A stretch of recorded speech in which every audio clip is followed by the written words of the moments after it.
that. Then we have here voltage V1, and we have the current I1. Then if the ratio is 1:A, and we agreed that per unit we must have 1 to something, so that the primary is referred to the secondary. We can always say that the voltage 1 base over voltage 2 base should always be equal to 1 all over A. Of course, they're directly proportional, primary to secondary. The same thing we said that the current 1B all over the current 2B should always be equal to A over 1, which is just A.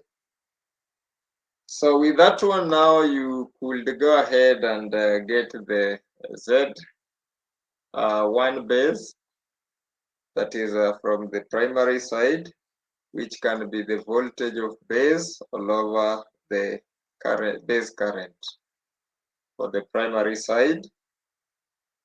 Also, the Z2B should be equal to V2B all over I2B.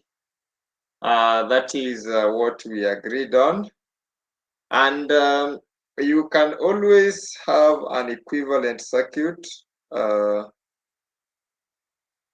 a transformer when you are dealing with per unit,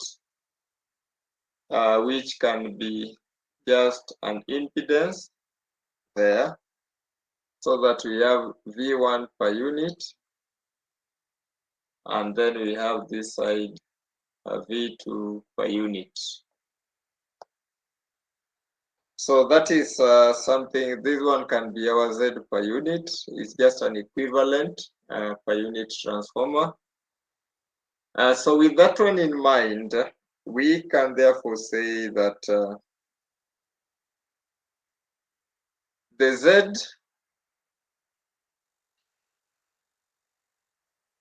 let me just say even V2 can always be given as you can see now, V2 and V1, they are related with an impedance in between. So it can be given by V1 minus the drops, and the drops there are going to be I1, Z1 per unit. I mean Z1 for the primary. I'm assuming that now we are dealing with this, and you see the ratio is 1:A. So we have to, this is now the terminal or the induced EMF on the primary side.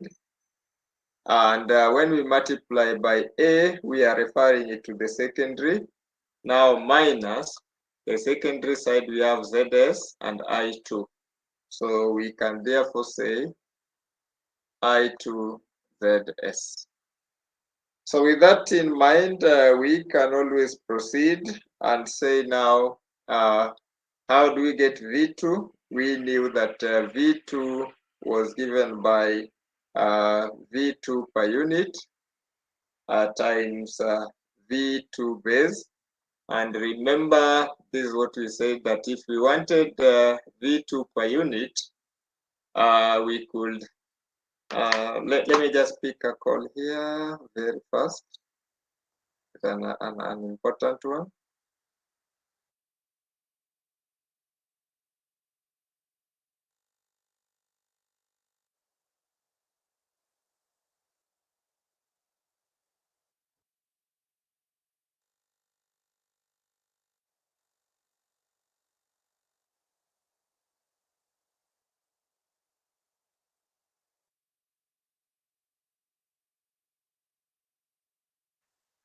Sorry for that, it was an important call. So we say that if we want to get per unit, it's just a ratio. And we were saying the actual all over the base. You know, some people are very funny. When they just see me admitting others is when now they start trying to log in. So this is what we said from our previous knowledge. And we said the base you always choose the highest, probably. So this one is now going to be V1, and V1 using the same analysis is going to be V1 per unit, V1 per unit, V1 base, minus I1 will be I1 per unit, and we have I1 base, and ZP will be ZP per unit, and we have also Z1 base. So we close the bracket, as you can see. This part we multiply by A. Then we subtract I2, which we know again in terms of per unit will be I2 per unit, I2 base. Then we have also the ZS, which is going to be ZS per unit, ZS, I mean Z2 base. So that is something that we need to appreciate. So when we proceed and we divide both sides by V2, we just say V2 base to all this. We are going to get a simplified one.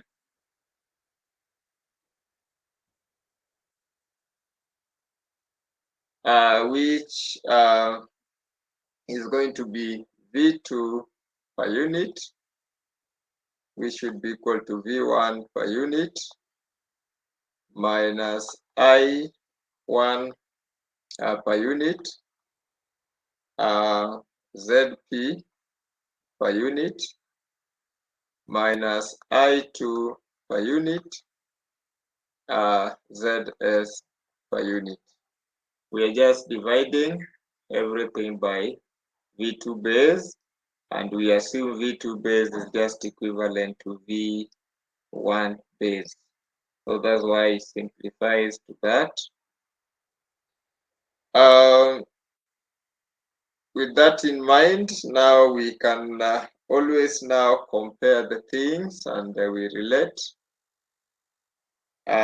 We can therefore say that I1 over I2 should always just be equal to the bases, which should be equal to the ratio from the equation that we saw above there. And that can therefore tell you that if I have I1 all over I1 base should be equal to I2 all over I2 base. And therefore this tells you that I1 per unit will always be equal to I2 per unit, which will always be equal to just a current per unit. So regardless, provided we maintain the ratios well, this must be true. Similarly, V2 per unit can be equivalent to V1 per unit, which is just simply not V1 per unit minus now the losses, I per unit, and we have Z per unit. And the Z per unit is what is drawn this. So this is the equivalent per unit transform circuit diagram. So you can see from here, you can use your circuit theory to get the V2. V2 is just V1 minus the losses. Of course, the current that is flowing here, it is just that I1 per unit. Or I per unit, sorry. Not one, but I per unit. So that is what here. That V2 per unit is equals to V1 per unit minus the losses, which is per unit. And therefore, with that in mind, you can also say that the Z per unit can always be ZP per unit plus ZS per unit. Is the impedance from the primary and the one for secondary per unit values of those ones. When you add them, they'll give you the per unit impedance of a transformer. So that is what should be noted. So when we want therefore to get the Z1, let's say on the primary side, we can say that Z1 will be just the Z for the primary plus the secondary one referred to the primary. And this one, I know you know how it comes because you know how impedances are related. That's the formula we were using. So when I want Z1 per unit, that can be Z1 all over Z1B, which this is same as ZP all over Z1B, plus now I'm just using now this equation, but now I'm comparing it, I'm equating it to per unit value. So this is going to be ZS all over Z1B, and I multiply by A squared. So that is in terms of per unit. So with that one, when I take A squared Z1B as the subject of the formula,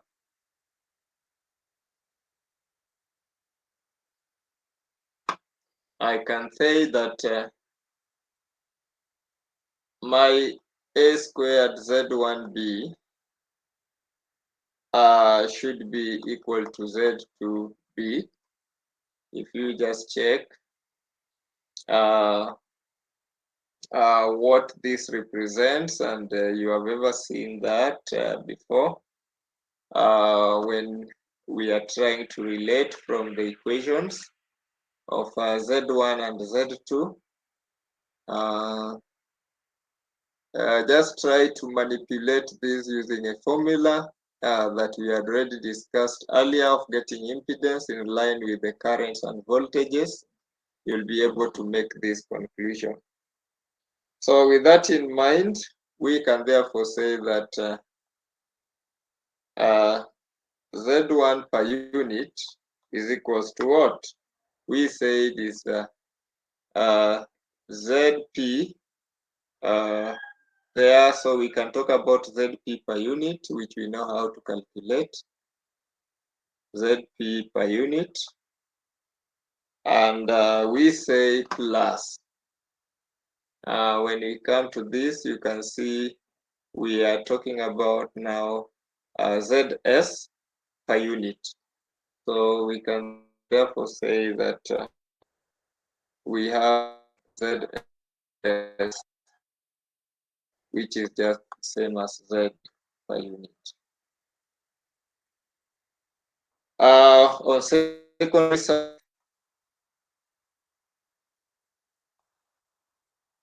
Z2 is given as ZS plus the losses, the primary impedance referred to the secondary.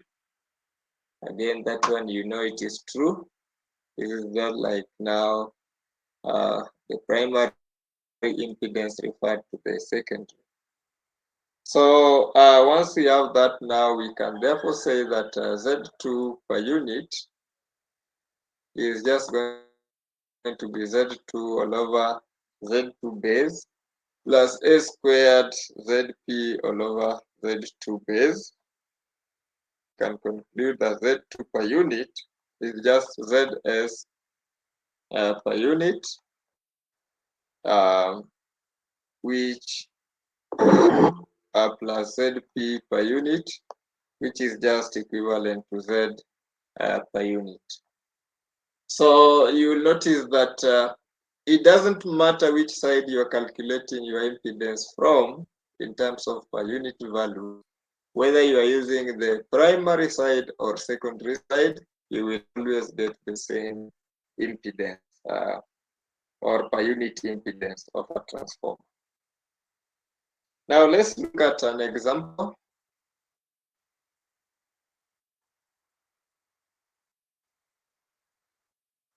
So obtain the per unit impedance. I call it the reactance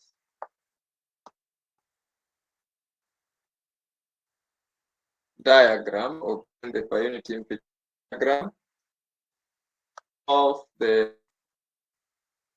power system of the figure below.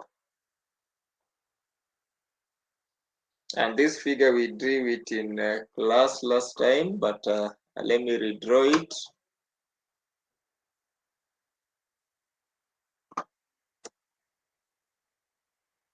Let me redraw it.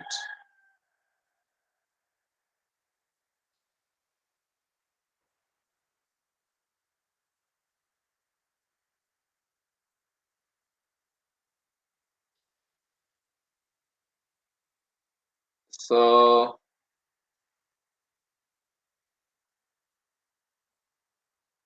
the about here,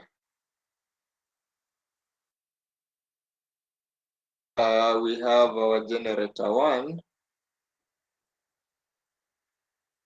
and generator 1 is star connected.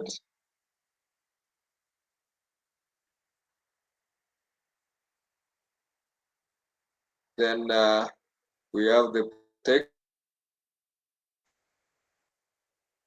to protect this feeder, this bus bar, so that now the feeder that we are having is here. There is a protection. Feeder A. Then we have our transformer. Transformer T1. Then there is a protection for the transformer and line. So there is I can call it line 1. Then there is a transformer T2. So there is a protection for that transformer and the bus bar. Then we have that protecting that generator 2 connected in Y.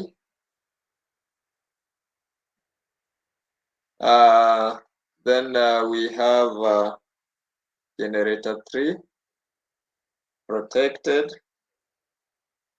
and also grounded in Y. Then we have a feeder B protected. So this transformer is YY.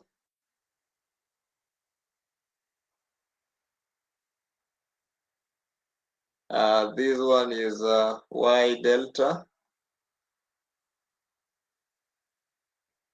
So this is now our one line diagram for power system that we are talking about. The values that you were given, we were having generator 1, which was having 30 MVA, 10.5 kV, and the reactance of 1.6 ohms. We have the generator 2, which was having 15 MVA, 6.6 kV. The reactance being 1.2 ohms. We have generator 3. Did I indicate generator 3? Yes. So we have generator 3, which is having 25 MVA, 6.6 kilovolts. The reactance being 0.56 ohms. We have transformer T1,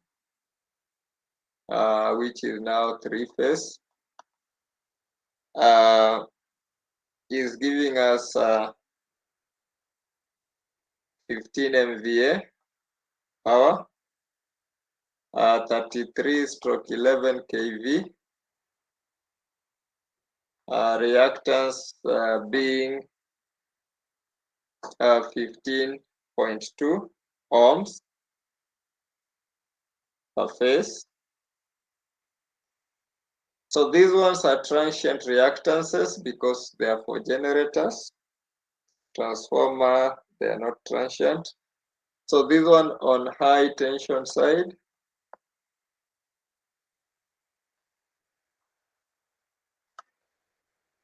Then we have a transformer T2, which is also a 3-phase transformer with a 15 MVA.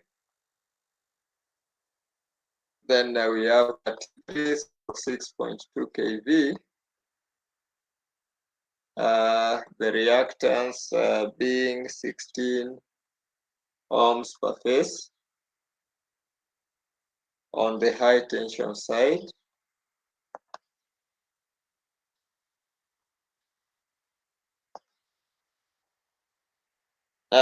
Then we have the transmission line. So the transmission line, it is 20.5 ohms per phase. That is the transmission line. We have the load A in our feeder A, which is 15 megawatts, 11 kilovolts, 0.9 lagging power factor, 0.9 lagging power factor. We have our load B, which is 40 megawatts, 6.6 kilovolts, 0.85 lagging power factor. So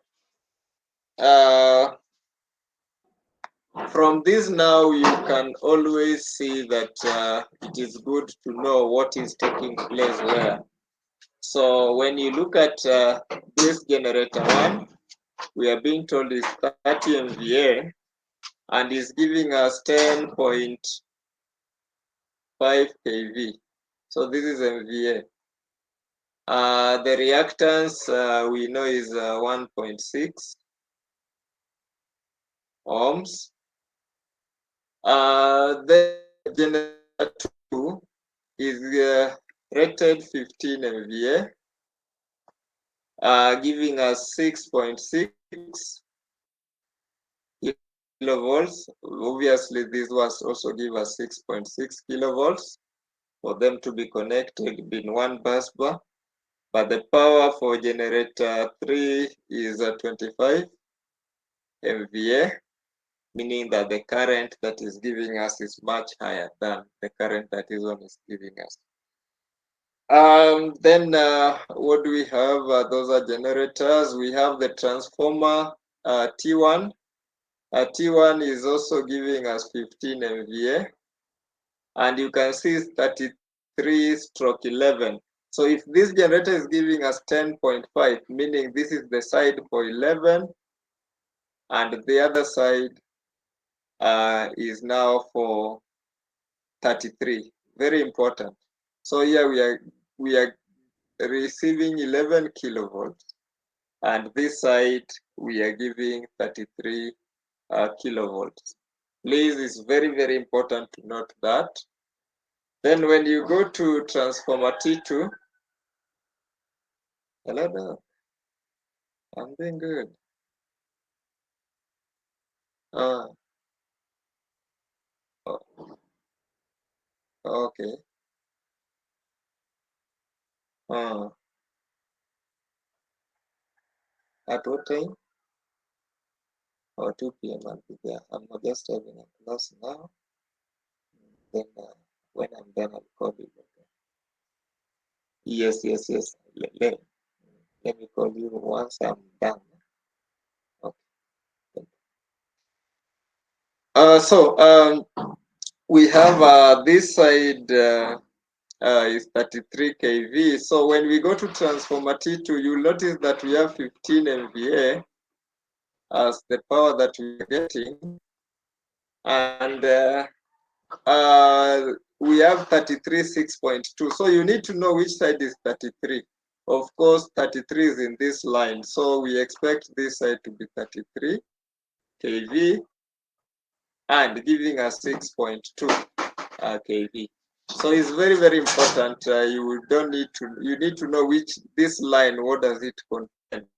Then we have the transmission line, which is 20.25, 20.5 this line. That is the impedance per phase. Then what else have we not?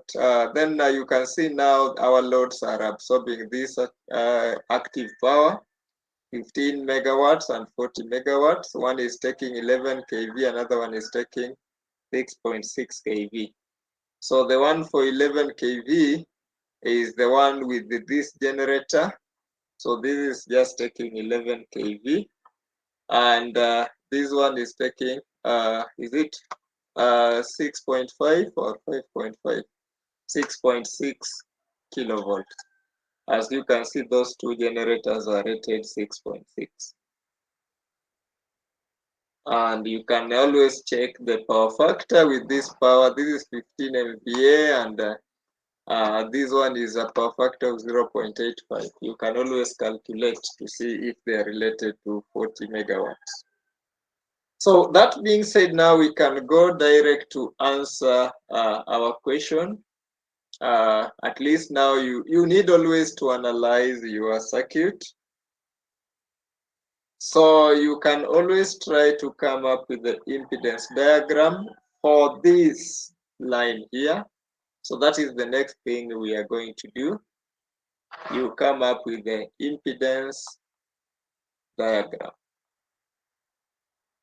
So the impedance diagram that we are having here, we can start with our generator. You can see the generator is linked to the load A and it's also linked to the ground.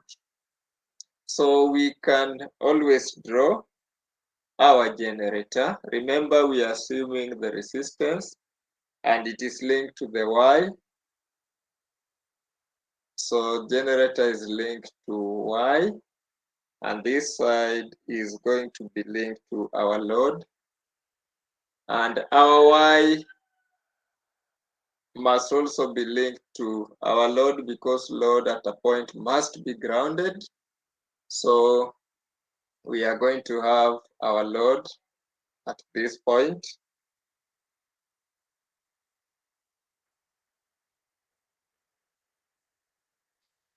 So that is now our load. So at this point, this is our gen 1. This is our load A. From the load, what are we heading to? From the load, we are having our transformer T1.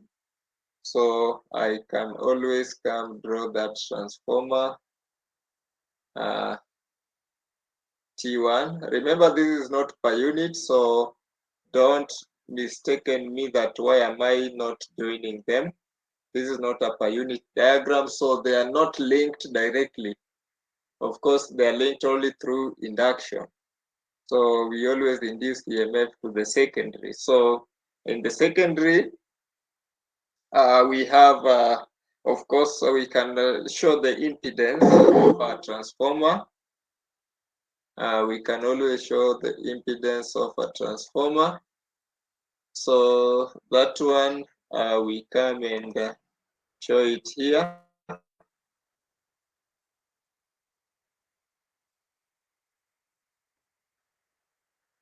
So that is our transformer, which is grounded. Assume it is up to that point. We are just sectioning it. So beyond that, we can always have our line. Our line, we have an inductance, a resistance, and a capacitance. Of course, is a long line, but some of these things are negligible, so we will be ignoring the resistances and the capacitances, and we only work with inductance. So this is now our line. Then from there, we also have a transformer, which tends to see the capacitance. So we are not saying it has got some capacity, but it tends to see from the line. But we will not ignore that, so it's not a big deal. Then we have that. So they again disconnected. So you can see I'm at now this point where I'm now drawing transformer T2. I didn't draw a small diagram. I don't know whether it will fit.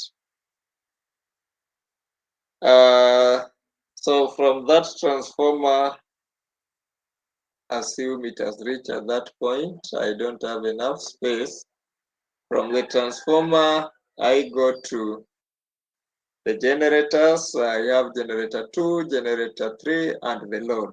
All these you can just draw them in parallel. So you can just draw them in parallel.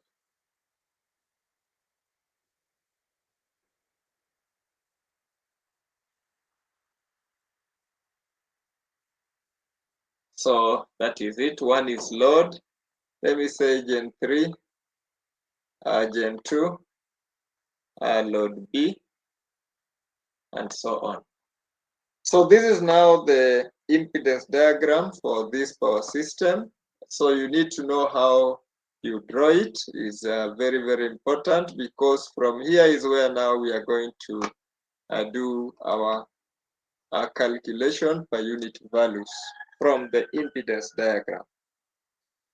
So going back to our question, the question was very, very clear. It was asking us, I'm just trying to look at that question.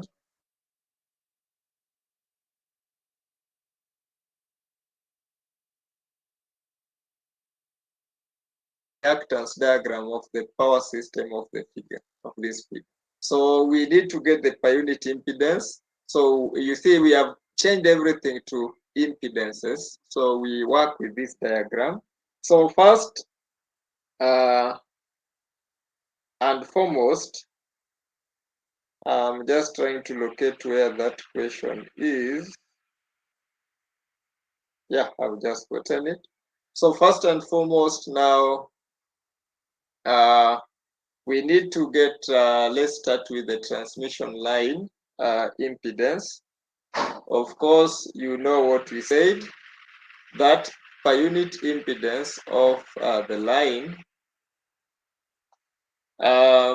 we said it was now the Z of the line times the MVA base all over the KV squared base. You remember that. So this one now we are going to have the transmission line. It was given as 20.5 ohms per phase. So we take 20.5 times the base. We can take MVA base. You can see they're here. We have 30, 15, 25. So you always take the highest. So the highest here is 30 MVA, because that is the one that can give us 1 somewhere when we take it as the highest. So the other ones will always be less than 1. So that 30 will be our base. So we just use that 30 all over the kV. So the kV base, you come again and check in this line. We have 33 kV running in that line. So you can just decide to take that 33 as your as the base, because in that line we can assume that is actually the highest. Even if you look at the kV here, it is the highest one, so we can just use it at that point, which we take 33 squared.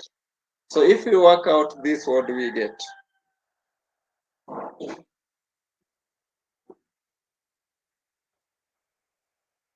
If we work out that one, what do we get?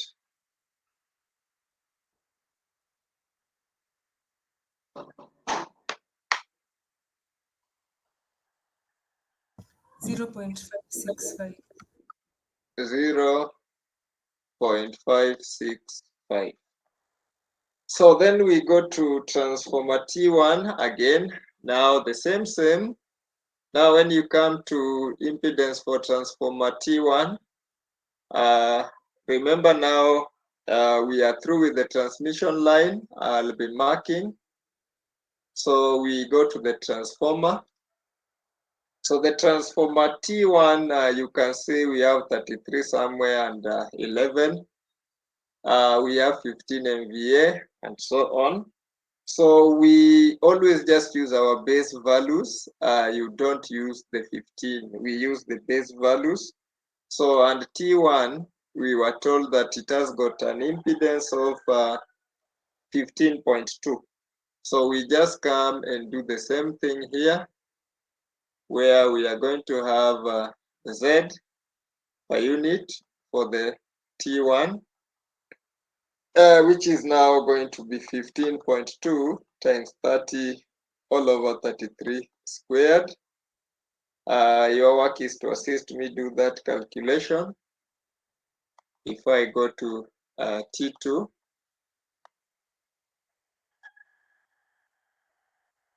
assist me do that.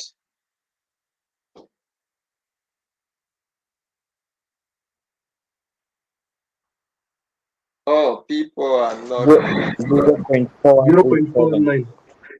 0.419. 0.419. Yes. Okay, thank you.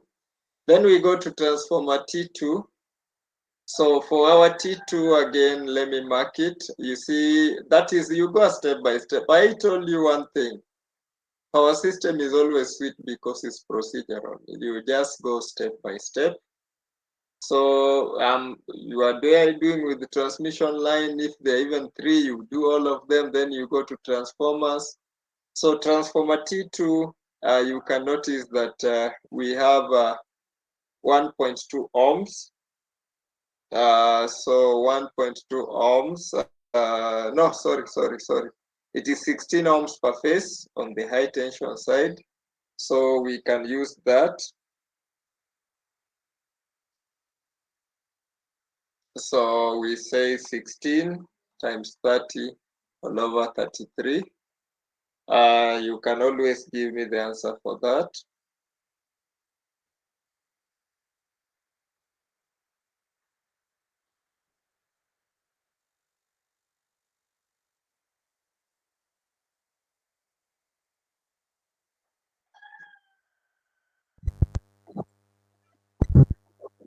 Zero point four four one.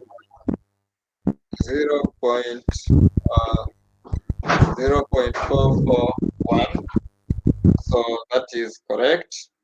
So once we have now that, we can now go to the next thing, which we can decide to do with the generators. So let's start with the generator 1. Then we go to generator 2, then 3. So generator 1, when you look at here, it is 30 MVA, 10.5 kV. I want you to see something. When we were calculating the transmission line, this is the understanding that you should have not even those calculations. When we are calculating for transmission line 1, we use the base voltage as 33 because it's here as the highest. The same case when you are using transformer T1, 33 is attached to transformer T1 and is the highest, and is attached to transformer T2, which is the highest. So that's why we have used that. But now when it comes to the generator, you can see the voltage that is on the side of the generator. The highest one is 11 kV. So we use the base voltage for the generator side as 11 kV. That is the most understanding thing you need to know. Remember the MVA, we have decided is 30 MVA. That one will not change. So we come, and therefore, with that in mind, we can always get for the generator 1, the Z per unit for G1. Now we take the impedance, which is 1.6, now times 30 over 11 squared, which if we work out that,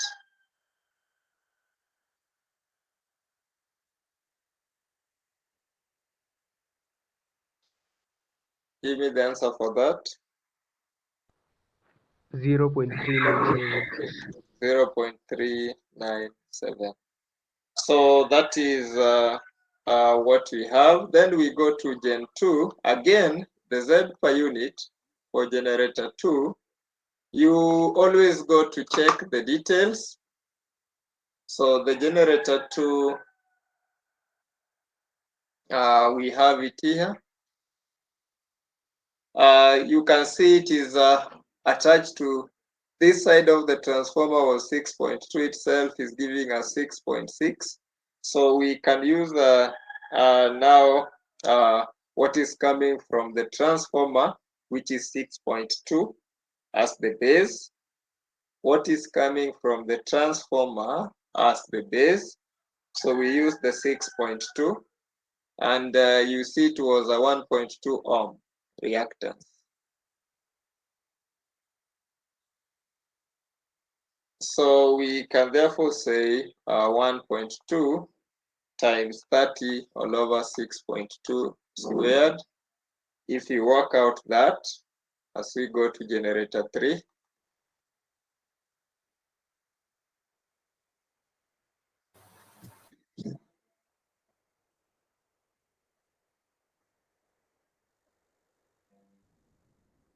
give me the solution for that.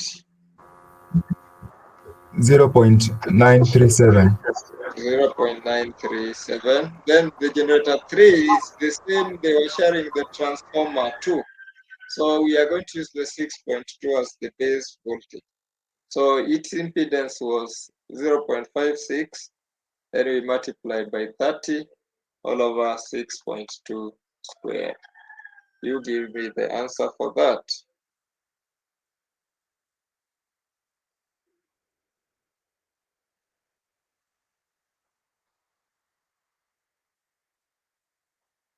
Zero point 0.437. So that is the reactances that we are working on. You can see the load is generally working on the resistive, is a resistive load. This is a pure, and the power factor you can see is not that bad. So when we are talking about this, we normally now don't include the loads in our calculations unless necessary. And if you want to include them, you in fact is not necessary. Don't even include the loads in your calculation for the per unit impedance in this case. So when we have that, therefore, we can therefore go ahead and draw this. We have our generator 1 with its impedance.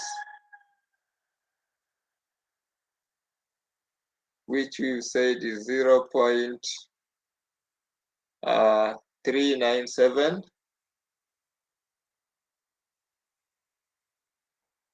And remember, you just reflect how your diagram looks like.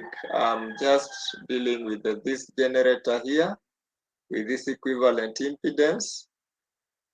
Then I go to the transformer. It is the next thing here.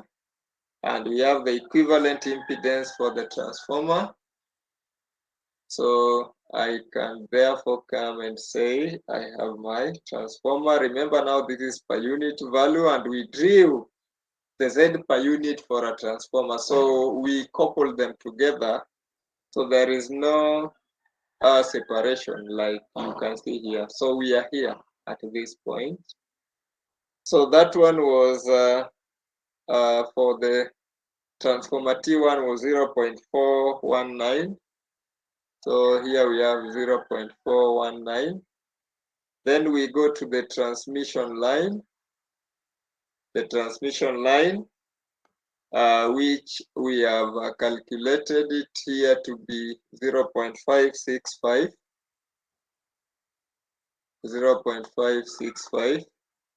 Then we go ahead. There was another transformer after transmission line.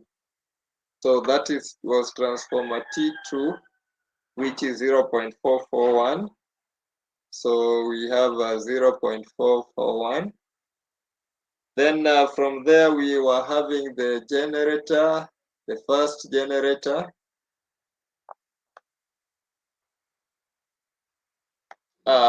The first generator, I mean the second generator, G2, which is 0.937.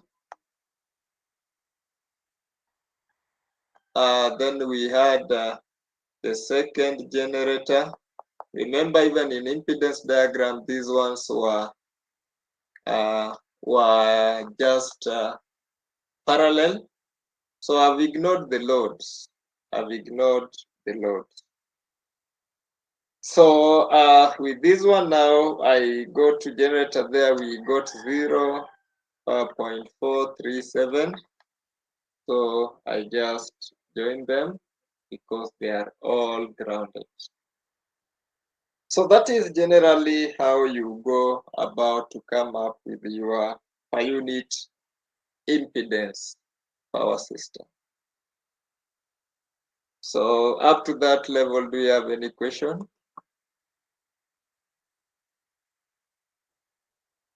Very direct things. So let me go to another thing. So at your own free time, you try some examples that are there.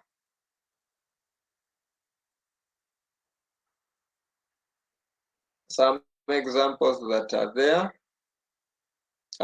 If you have not written your registration number, you can go ahead and write it. So examples that I'm referring to, I don't know why this thing is giving me headache.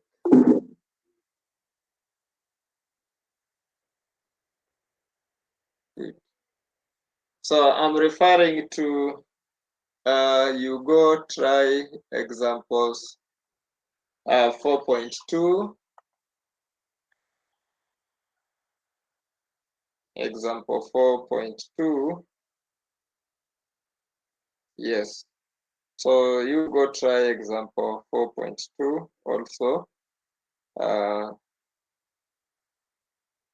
to see what is happening.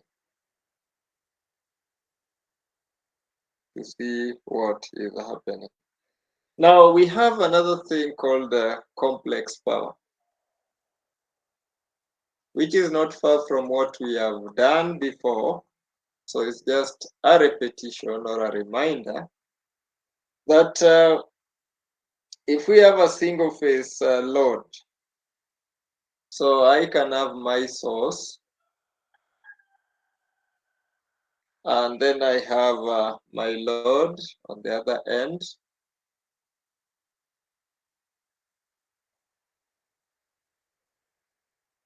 That is my load. and that is the voltage, and that is the current. We know if we take the voltage as our reference, we know the current can either be leading or lagging by an angle phi, or if you like, we can use theta. So that is now what we saw last. Current can either lag behind or lead, whether it is capacitive or reactive. Or inductive, and if it is resistive, the power factor is always 1. That is something that we know. And the voltage can always be given as the magnitude of voltage, the angle sigma. That is now just like the voltage seen at this point with respect to the load. So it can be reaching here when it has changed by an angle sigma.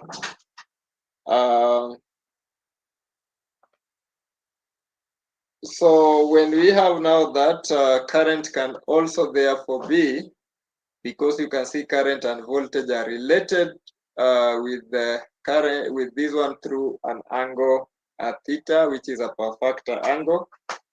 So the I can always be given as the magnitude of that.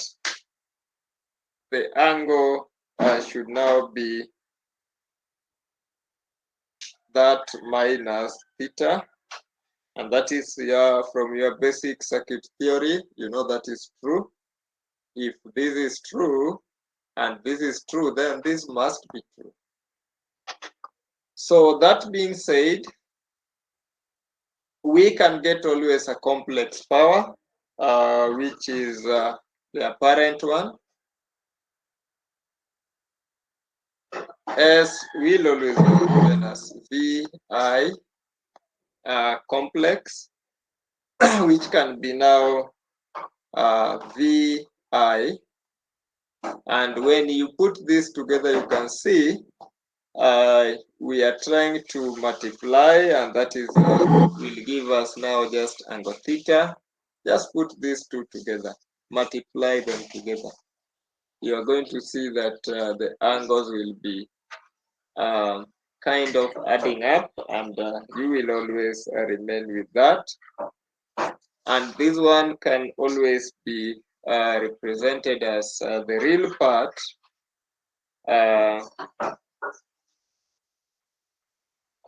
The real part, let me just say, the real part, which can be given as cos theta plus j, the imaginary part, which can be given by sine theta, and this is just the real power plus the reactive power. So that is what we are saying is the real power over plus the reactive power. In short, we always have this as our reactive power, this one here as our real power. So when we get this, it will be our S. So this can always be moving in this manner, if you like, so that you get your apparent power. Alternatively, you can always say S can be P squared plus Q squared, then you get the square root. That is Pythagoras theorem. So this is now the imaginary axis, this is the real axis. So that one is something that we should appreciate. That is something that we should always appreciate. Now, that being said, we can go ahead and say that this real power, we normally measure it in watts. And you know now in our power system, we can always measure it in megawatts, largely. This one we measure it in var or kilovar. That is very important, of course, and you know S is always measured in voltage amperes. So you need to know those, or mega VA. So when you have this, if I want to get my angle theta, which is now the angle that is here, that is always the power factor angle. We can always say that theta can always be the arctan, because the tan is always the opposite all over. Just so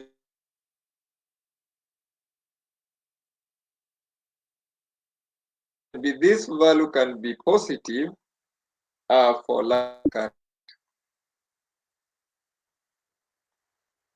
and this value can be negative for leading current.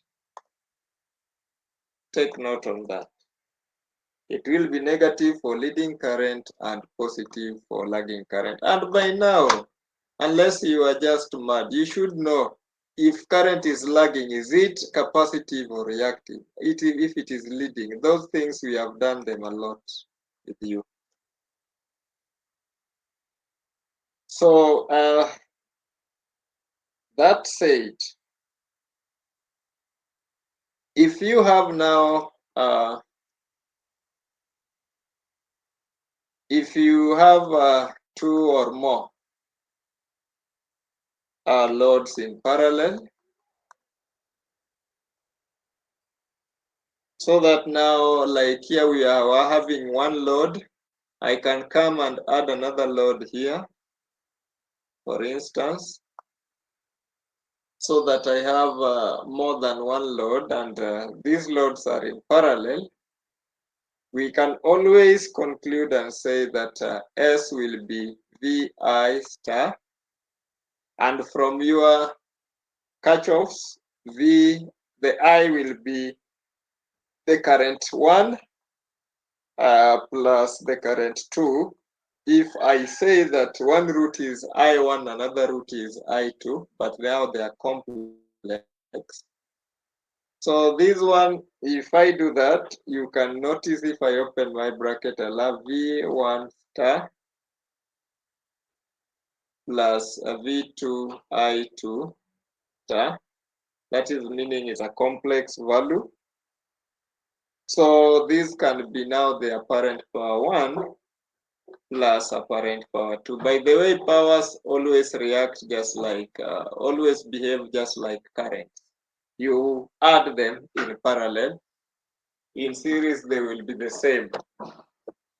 So once we have that, when you just try to open this and simplify, you try to open this and simplify. I don't know why this thing is. It will be just now the real powers.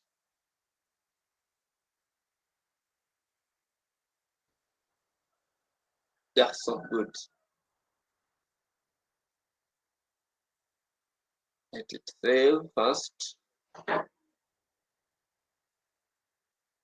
that it stops disturbing us. So I'm saying this one can only be just like the sum of the real powers plus the sum of the reactive powers. Just open this, open that, collect collect the real parts together and the imaginary parts together. You will get that. So even if there are 3, you see we'll have plus P3 plus Q3 there. So that is the thing. So with that also in mind, I don't know why this thing doesn't want to scroll. Keeps on saving. I don't know why. Good.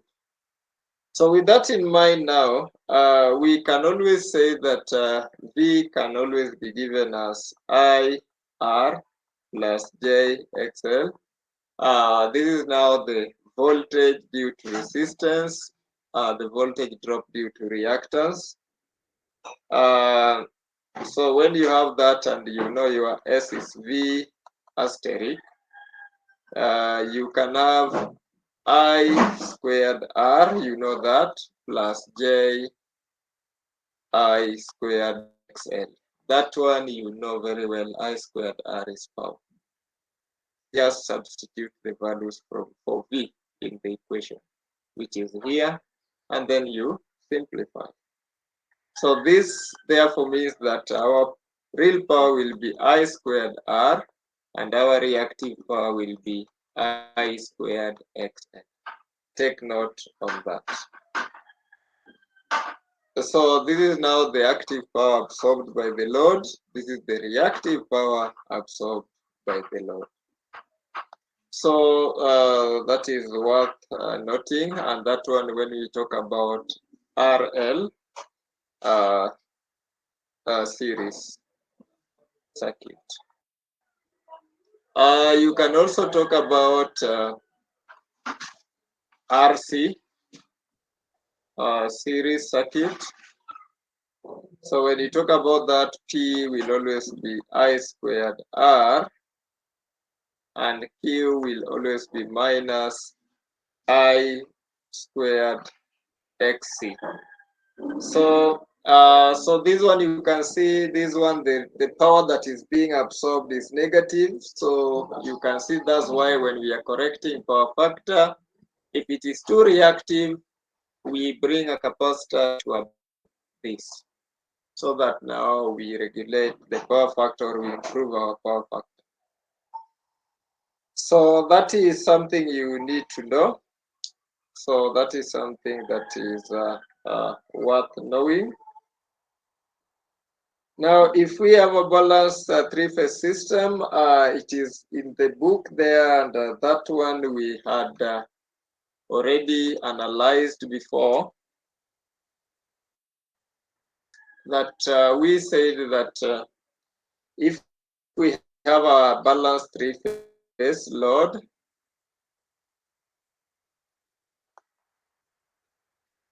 you can always get the complex fed into the load, complex power, which is 3V phase, I for the line, and you know that what means, which is can be 3, the magnitude of the phase, angle, that for the phase, then we multiply by the complex line current, which that can be the root 3, the V for the line, you know these things, the angle for the phase, and then we multiply by the line current.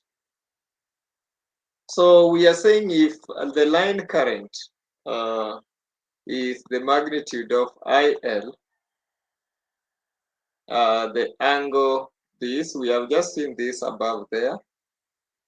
If that is the thing, then we can say the S, which is here, can always be given as the root 3, the magnitude of VL, magnitude of IL, the angle theta. We have just defined this there. That was for single phase. This is now for three phase, which can always be root 3 VL IL. We talk about cos theta plus root 3. Of course, I have my J somewhere because it's an imaginary. VL, current IL, sine theta, which this one can be the real power plus again the reactive power. So that is very important, and we can also agree that the magnitude of this will be now root 3 VL IL. You see it's common in both the reactive part and the active part. So that is that, and P can therefore, we know it is now root 3 VL IL cos theta, and Q can be root 3 VL IL magnitude sine theta. So in short, if you like, this is just power factor. So you know how power factor is related. And if you like, you can call this a magnitude of S. So magnitude of S times power factor will always give you real power. So that is what you need, of course, to know. So in terms of load impedance,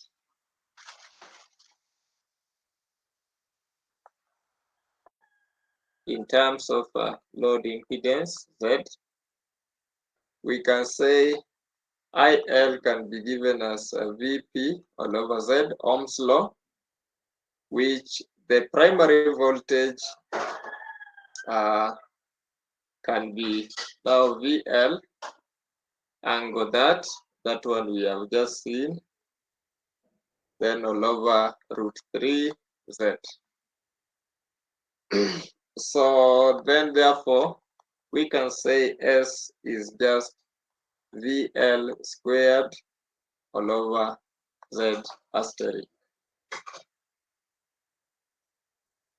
So that is very important, and Z can also be given as VL squared all over S asterisk, which can be VL squared. We know the Z asterisk can be P minus J Q, depending whether it is capacitive or reactive. So that is how you get the load impedance. Any question up to that level?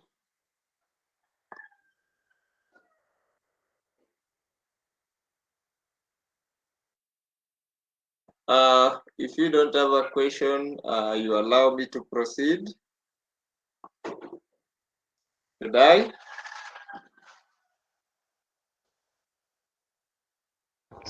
Yes, you can. So we have the synchronous machine. So the synchronous machine, mostly we know we have the synchronous generators. You can also have motors. They are very, very important in power system because you know most of them will always convert mechanical power to electrical and vice versa. Of course, this one is the kinetic energy. So some also can take electrical and convert back to mechanical. So mechanical to electrical, we are talking about generator. Electrical to mechanical, we are talking about a motor. So that is very, very important. So I can have a sample of a synchronous machine. I'm not good in drawing, but let me try.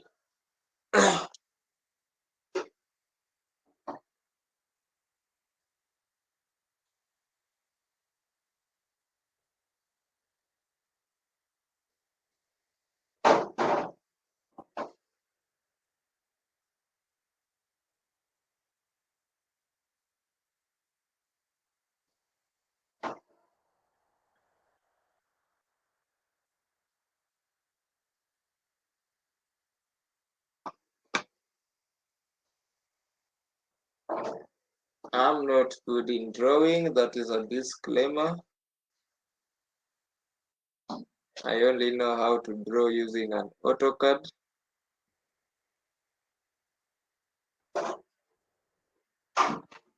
So don't worry, you will go into the book to see what I'm drawing.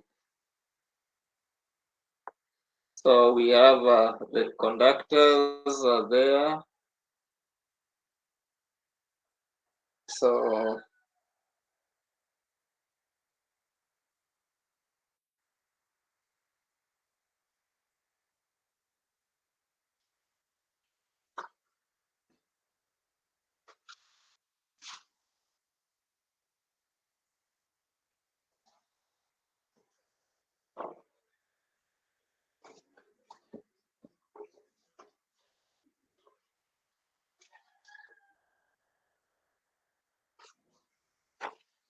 So that is our synchronous machine.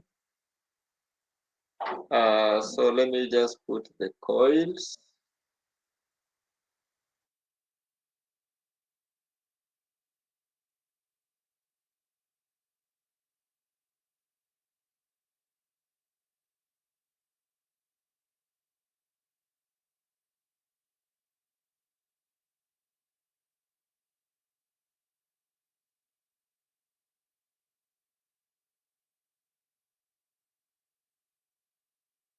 You have done machines, you know that. So I can have point A with A prime is now the starting and the ending of making the turns. Then we have our B with the B prime, and of course our C with the C prime. Then I can obviously draw this.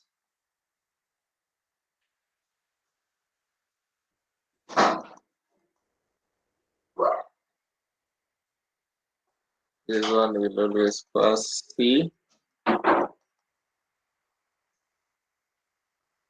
This one will always pass B.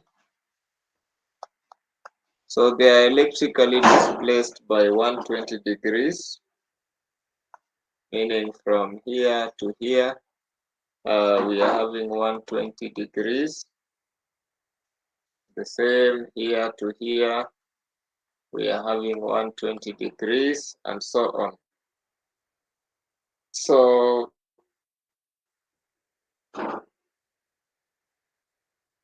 actually 120 degrees, that is it. So with that one in mind now, we can always try to analyze this, our synchronous machine, to see how it behaves. So when we don't have any load or no load, you need to know that now the induced voltage will always lag the flux of phase by 90 degrees if we use A as our reference point. So it will always lag phi f or the flux, the field due to the field current by 90 degrees. So that one, it will look like this, that you have your reference E of t, which is same as the terminal voltage. There is no load, so that's why we are equating it to be equal. They will all be 90 degrees. So these are the phasor diagram for ET or process phi f.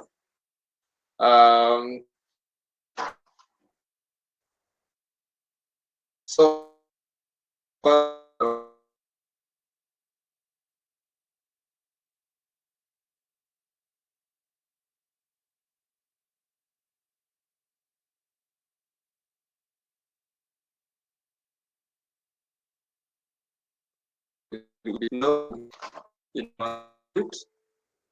so when we have load, we need to know that the resultant flux must be due to the field plus the amp.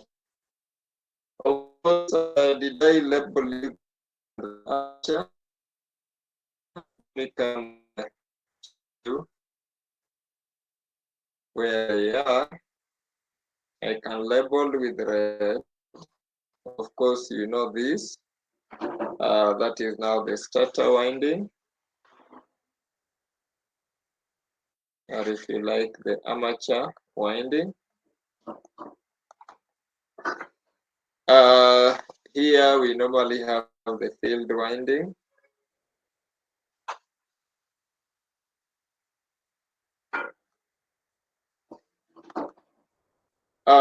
So you, of course, you know, this is the starter there.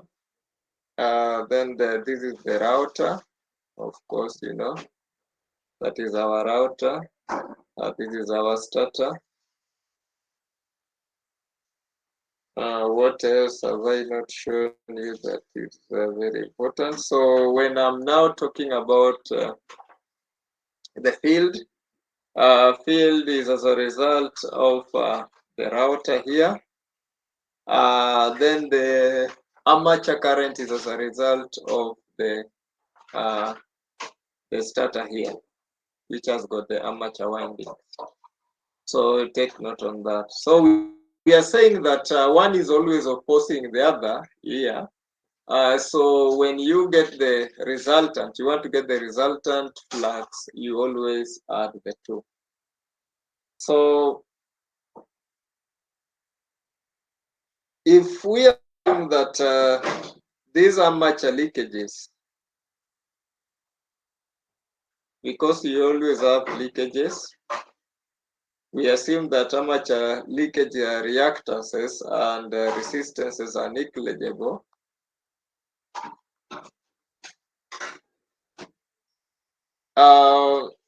We will always have an induced EMF, armature EMF, which is just equal to the voltage, terminal voltage VT. So this one will always just be equal to VT. That's what we are saying if we make that assumption. And therefore, when we have our synchronous generator, we can always draw the phasor diagram where I take this as my origin and I take the VT as my reference. So reference for from A. So at a point sometimes when now we have the load and sometimes we have some losses, you notice now that the terminal voltage will never be equivalent to to the resultant EMF. So they are always be displaced by an angle sigma, or I don't know whether it's delta or sigma, so that this one can always be something like this. So at this point we have angle delta or sigma, I don't know. So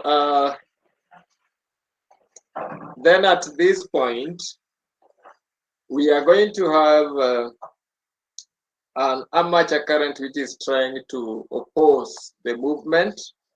So we can just say that this is an imaginary current times the inductance, armature reactance. So this is just equivalent to minus EA. It is just trying to oppose the movement. And that is well explained by Lenz's law. Then now, with that in mind also, I can say now that I have my phi t there. Then this one, if it reaches there, it tries to give me to oppose phi a. Then we have our resultant there as my phi r. So this one is A, I call this B, I can call this C, and that is D. So that's a phasor diagram for synchronous generator. Then of course we cannot ignore the current. The current IA, which is due to phi A. That current IA, which is due to phi A, they must be parallel to this here. I'm not drawing this well, but these two currents are just parallel. So the angle here we agreed was theta. VT and IA, the angle was theta. So this one, it must meet this at 90 degrees. They are like 90 degrees separated. That is how you draw and even know the magnitude of EF here. You only know by drawing 90 degrees. So that is a phasor diagram for synchronous generator.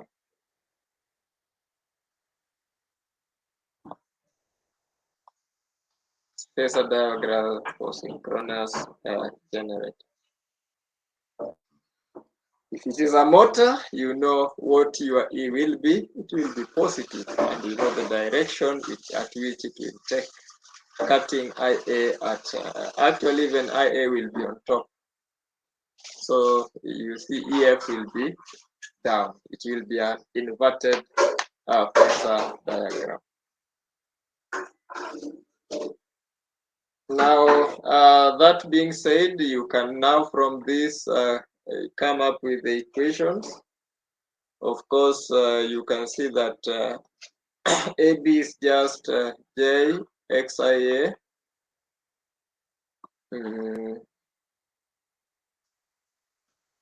That is from A to B, that is it.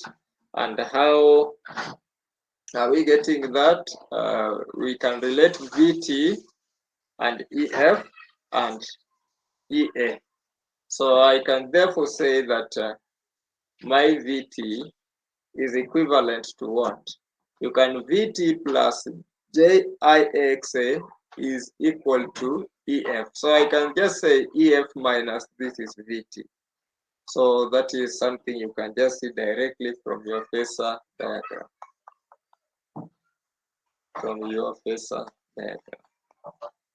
So when you just try to put EA here, it will be plus. EF plus EA will give you the terminal voltage. So this one is now the induced voltage by field flux.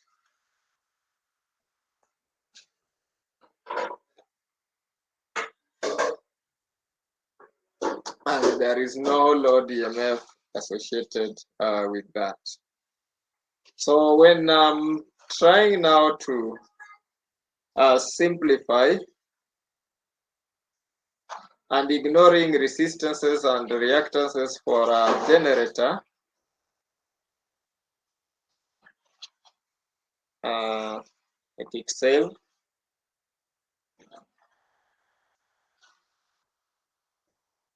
Ignoring those, I can therefore say that from this equation, I can therefore say EF is equivalent to the drop here due to IA.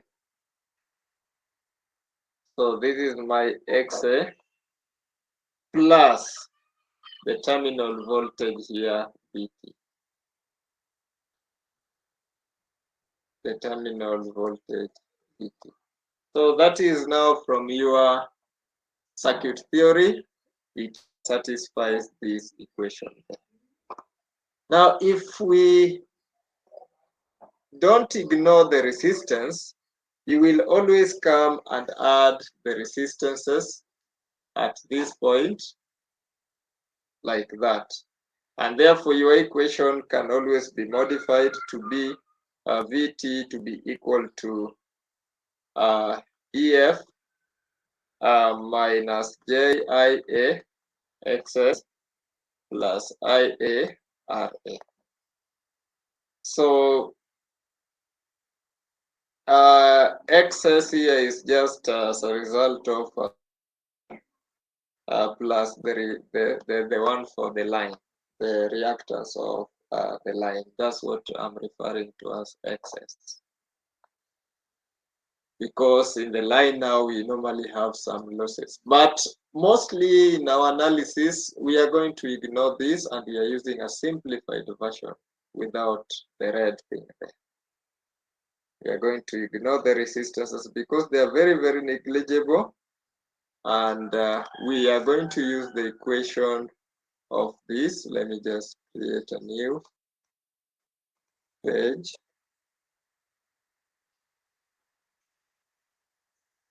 We are going to use the equation of EF is just equivalent to VT minus J that.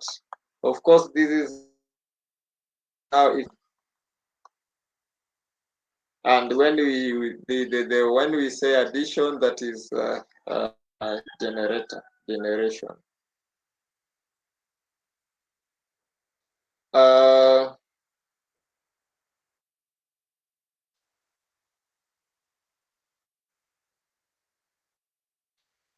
So when we have our synchronous generator, they always operate in an infinite bus bar. We normally say that in an infinite bus bar, voltage and frequency are always constant. That is always the assumption we make if we are talking about an infinite bus bar.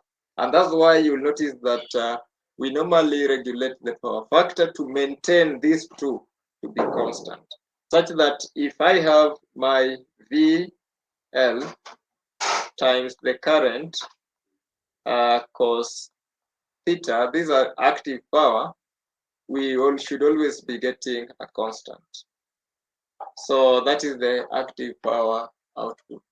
So you see now, even if the voltage changes, we should change the power factor such that at any particular point at infinite bus bar, if maybe like this is now my E of T, and I have my plus there, then I have my reactance. Remember, we have agreed we are going to simplify it to that level. We have our armature current, and then we have our infinite bus bar. Our terminal voltage should always be constant. That is what we are saying. It should always be a constant, and even our frequency. So what will be changing here is now the current, and that current, if it changes, it should always be also changing with the power factor to an extent that our VT should always be constant. So sometimes our system can be overexcited, it can be a normal excitation, or it can be underexcited. The phasor diagram for those three, they will always look like this. We are going to have our terminal voltage. Don't know whether they'll fit. Let me just go to a new page so that I can fit the three there.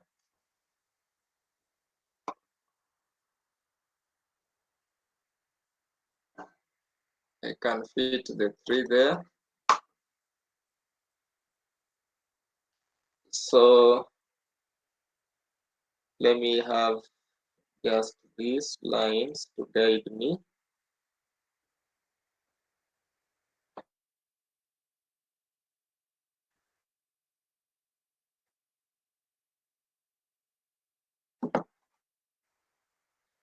So let me start by saying that I have my VT up to that point. Then I have my IA up to that point. So the angle here we know is theta. I can subtend this. Then I'm going to have something coming here, meeting this at 90.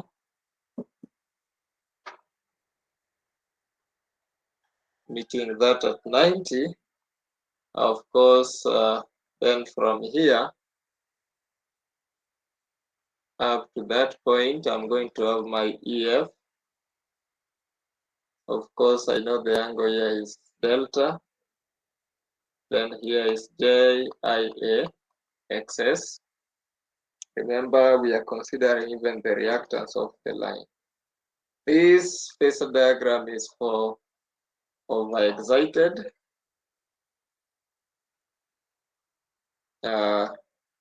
Overexcited generator. Then we have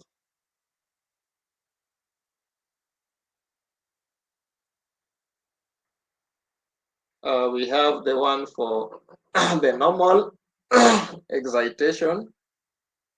So the normal excitation, that is our VT.